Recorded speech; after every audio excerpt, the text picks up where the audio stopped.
क्या थकावट, हम थक गए, इतने ज्यादा विचार, तभी ये प्रश्न उठ रहा है क्योंकि विचारों की गति बड़ी तीव्र है,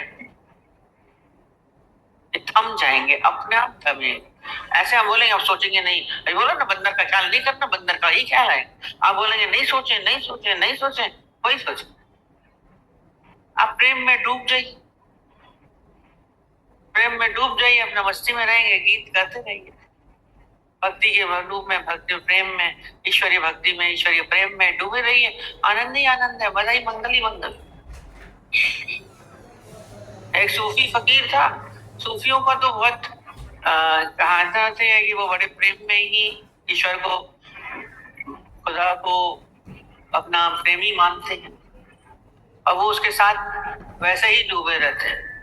हकीकी इश्क उसको बोलते हैं। एक मिजाजी इश्क होता है जो संसारिक होता है और एक हकीकी होता है जो परमात्मा से। वो ईश्वरीय प्रेम में डूबा रहता था और गीत गाता रहता था, मजे में मस्ती में रहता था और कुछ उसके था ही नहीं। अब जो उसको गाते देखता था, एक पंडित पहुंच गया, सारा दिन तुम प्रेम के गीत गाते रहते हो, जानते भी प्रेम कितने प्रकार का होता है? जानते हो प्रेम कितने प्रकार का होता है? वो बोले प्रेम कितने प्रकार का, हमें तो प्रेम कितने प्रकार का। वो बोला ये सब तो हमें पता नहीं, हमें तो बस प्रेम पता है, मुझे नहीं मालूम, आप बताइए। उसने बोला पता है 5 प्रकार का प्रेम होता है। और वो उसकी व्याख्या करने लगा, ये प्रेम है, ये प्रेम है। खूब आधा घंटा तक 5 प्रकार के प्रेम बताता रहा, वो सुनता रहा इतनी देर। अब वो अपने गीत गाता रहा। उसके बोला समझ में आया? पंडित ने बोला समझ में आया? कहता है आप क्या बोले रहे, हमें तो मालूम नहीं, मैं तो अपने गीत में मस्त था। आपकी व्याख्या आप अपने पास रखिए, हमें जरूरत नहीं। प्रेम में डूब जाया तो ये सब ढेर विचारों की जरूरत ही नहीं। तो ये विचार करो, अब नहीं कर पाओगे, मन की स्थिति भागेगी। प्रेम में डूबोगे। अपने सूफी संत अपना डूबा हुआ था, गीत गा रहा है, आनंद है। तो वो कल बोला डूब जाइए प्रेम में, बोला हल्के हो जाएंगे और कोई ख्याल ही नहीं, विचार ही नहीं। विचारों को हमने पकड़ने की कोशिश की है और विचार हाथ में आएंगे नहीं, दौड़ चलती रहती है, जीवन को सरल बन जाता है। तो भक्ति में तो बहुत सरल है। और उसमें क्या है, तो बोलते हैं भक्ति में तो नृत्य है, संगीत है, सबके जितने भी भगत है उनके हाथ में कोई ना कोई इंस्ट्रूमेंट बजा रहे हैं, कोई खंजीरा बजा रहा है, कोई मंजीरा बजा रहा है, कोई तानपुरा बजा रहा है, बजा रहे हैं बस, कृष्ण मुरली बजा रहे हैं, बजती रहनी चाहिए। डूब जाइए, अब भक्ति उसमें संगीत में डूब गई है कहीं तो डूबिए। क्यों इतने ज्यादा विचारों को आप झंझट में डाल के बैठे? ढेर सारे विचार अपने भीतर बेवजह का। भक्ति के फूल खिलने दीजिए, आपके पास से खुशबू आएगी, जो आपके करीब बैठेगा उसे आनंद का अनुभव होगा। आज बगीचे में बैठते खुशबू आती रहती तो अच्छा लगता है। किसी नाले के पास बैठ जाइए तो क्या आता है, बदबू आती, भागी जाने क्या क्या कूड़ा बह रहा है उसमें। तो हमारे अंदर भी संसार की माया के विचार चल रहे हैं, कूड़ा है, बदबू है, वही वही बोलेंगे, बेटे की, पति की, धन की, पदार्थों की, वही चर्चा। छोड़ दीजिए, जीवन आनंदमय। मरवा पे हीरा गिर गया, सब अरे छोटी का इतना बड़ा हीरा गिर गया, सब देख रहे, कहाँ गया तू? हमने सोचा ही नहीं, गया तो गया। हमें गुरु जी की बात याद है, जिसके प्रारब्ध में होगा उसको मिल जाएगा, उसको जरूरत ज्यादा होगी। विचार भी नहीं चला, वास्तव में नहीं चला, नहीं तो वो साथ वाले ढूंढ रहे हैं, हमको ढूंढने की जरूरत नहीं। तो दूसरे भी बोल रहे थे अच्छा नहीं लग रहा, नहीं अच्छा लगे क्या कर सकते, आपके तो विचार चल जाते हैं, गड़बड़ हो जाएगी ना। क्योंकि हमने अपने क्यों है, क्योंकि हमने अपनी आसक्तियां हमारे सब जगह डाल रखी है, वही वही विचार जाते हैं। देखिए कहाँ कहाँ जुड़न है आपकी आसक्ति, क्या है जुड़न? धन में, पदार्थों में, वस्तुओं में, शब्दों में, व्यवहार में हमारी जुड़न है, वही विचार चलते हैं। विचार देखिए ना, अभी ध्यान दीजिए कौन से विचार है।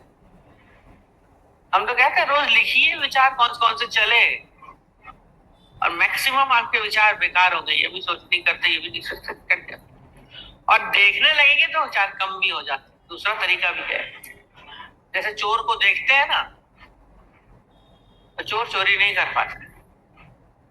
दूसरा तरीका, एक तो प्रेम में डूबने का है, दूसरा है कि आप जैसे ही देखने लगेंगे, अभी हम कई बार कोई सोच में डूबा रहता है, उसको कहते हैं क्या सोचा, एकदम अलग कुछ देखना ना, तो आप विचारों को देखना शुरू करिए, स्थिर होने लगे, शांत होने लगे। ज्ञान की तरीका है, एक वो प्रेम का है। आप अपना लगाइए, इसको दिमाग लगा के इसको देखिए कि कहाँ जा रहे हो,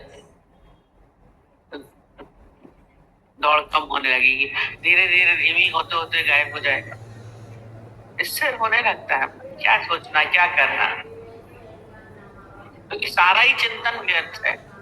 आप जो भी सोच रहे हैं सब व्यर्थ है, क्योंकि संसार में तो सब बनी बनाई बन रही, अब कुछ बन रहा। तेरी सोच करे करतार, तू क्यों सोचे। अब क्या सोचते हैं, क्यों सोचते हैं, पूछिए अपने आप से। संसार में तो सब बनी बनाई बनी हुई है, होगा परिवर्तन तो होना नहीं है, तो क्यों सोचे। बनी बनाई बन रही, अब कुछ बनना है तो व्यर्थ बेकार सोचते रहेंगे। चित्त हमारा डोलायमान होगा, जो होना होता है वही है, जो मंजूर है खुदा बोलते हैं, तो मंजूर है खुदा की बात चल रही तो हम व्यर्थ अपना चिंतन करें, जीवन को शांत करना सीख। और कौन सा क्वेश्चन था, हो गया सबके, तुम्हारा तो था तो नहीं, बताइए रहती कुछ।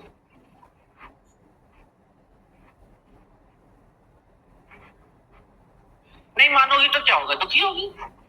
हम हुक्म नहीं मानेंगे, हुक्म अंदर रखो, बाहर हुक्म न कोई, हुक्म में ही सब कुछ हो रहा है। मन क्यों नहीं मान रहा है, हुक्म क्यों नहीं मान रहा है, कहीं ना कहीं हमारी अपनी इच्छा है, हम चाहते हैं ऐसा हो, तभी नहीं मान रहा है, यानी अपनी कोई इच्छा नहीं रखती। दुख भी इसलिए होता है, जो हम चाहते हैं वो नहीं होता है, इसलिए पीड़ा होती है। अज्ञानी का इसलिए, ज्ञानी को कोई दुख होता ही नहीं, वो बोलेगा दुख बढ़ेगा ही नहीं। सब दुख है विचार में, सुख है विचार में। तो अपने अंदर में सोचिए, तुम मानना तो पड़ेगा ही। आज कोई मर गया, क्या करोगे, मानोगे ही ना, मर के उसको जिंदा करोगे क्या, नहीं मानोगे। नहीं मानोगे तो कोई जोर नहीं, न मानो वो तो अपनी करेगा। हो रहा है प्रकृति में सब कुछ ड्रामा फिक्स है, ऐसे हमने कल बोला ना, स्वीकार करते रह गए। स्वीकार करना हुक्म, तेरा माना मीठा, जो तुझ भावे साई भली कर। तो नानक देव जी बोल गए, नहीं मान रहा है, क्यों मान रहा है, क्योंकि कड़वा लग रहा है, इसलिए नहीं मान रहा, निकालना चाहता है, तो करना चाहता है। नहीं मान रहा है तो परेशान होते रहिए, स्वीकार कर लेंगे तो शांति हो जाएगी। बोलते ज्ञानी स्वीकृत भाव में रहता है। भाई जब हुक्म के अंदर है, हम बोल तो रहे थे अभी, जब नोटबंदी हुई 8 बजे अनाउंसमेंट उन्होंने कर दिया मोदी जी ने, ये नोट नहीं चलेंगे। अब मानो न मानो, तुम भले तुम्हें अच्छा ना लगे, चला ही नहीं पाओगे। चला पाए नोट, फिर उसके बाद नहीं चला, पड़े हो आपके पास, नदी में डुबो दिया उन्होंने, जो चल सके तो चलते, वो तो नहीं चलेगा। तो आप मानो या नहीं मानो, करना तो है। तो हुक्म मानते नहीं मान कर रहे हैं तो भूल जाएंगे, होगा तो वही।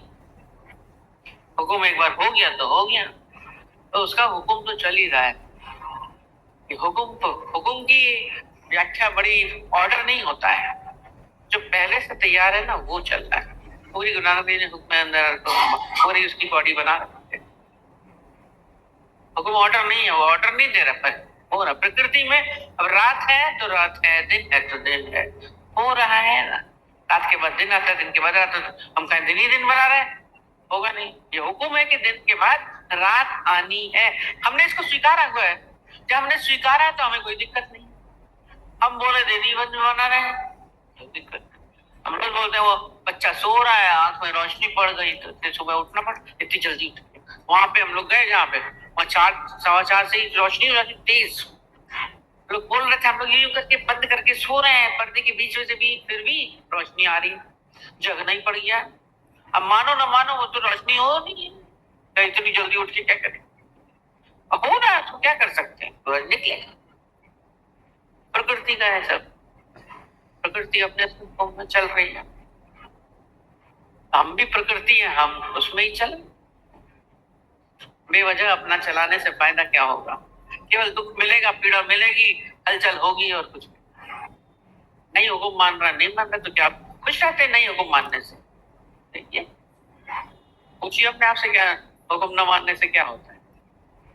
न माने तो न मानते रहो, मैं तो अपना ही करूंगा, उसके आगे किसी का जोर नहीं है। सृष्टि का नियम है। हम रोज बोलते हैं, बच्चा कहता है पेड़ में फल क्यों लगते हैं, पेड़ में चॉकलेट क्यों नहीं लगता? अब उसकी कल्पना है तो चॉकलेट लगेंगे उसमें, नहीं नहीं नहीं,